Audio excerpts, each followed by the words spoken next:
তিন শ্রেণীর মানুষের সাথে আল্লাহ কথা বলবেন না।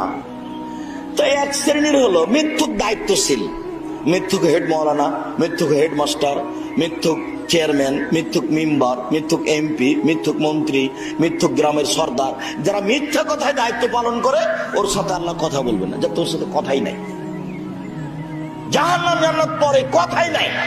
দুই, শাইখুন জানিন, বেশি বয়সে যে জেনা করে তার সাথে আল্লাহর কোনো কথাই নাই, যা তোর সাথে কোনো কথাই নাই, তুই বেশি বয়সে জেনা করলি কেন?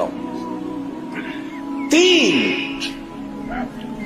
টাকনোর নিচে যে কাপড় পরে তার সাথে আল্লাহ কথাই বলবেন না। আচ্ছা বলেন তো এটা কি পাপ?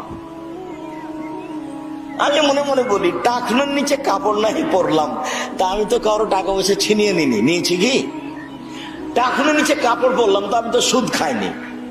টাকনোর নিচে কাপড় পরলাম তো আমি তো জেনা করিনি। টাকনোর নিচে কাপড় পরলাম তো আমি তো কাউকে থাপ্পড়ও মারিনি।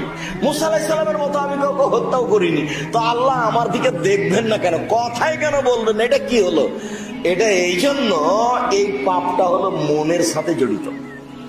মনে চাচ্ছে যে প্যান্টটা একটু টাকনোর নিচে রাখে, নাহলে ঠ্যাঙ্গা ঠ্যাঙ্গা লাগে।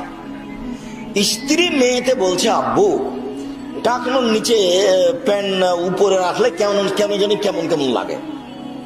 বউ বলছে, শোনো প্যান্টটা তুমি টাকনোর নিচে করো তো, খালি উপরে করে থাকো, কেমন কেমন লাগে, খালি ঠ্যাঙ্গা ঠ্যাঙ্গা লাগে। তখন বউ বেটি সবার কথা শুনে প্যান্টটা কিসের নিচে রেখেছে? টাকনোর। এর মনে চাচ্ছে, সেই জন্য, এই জন্য এত বড় পাপ।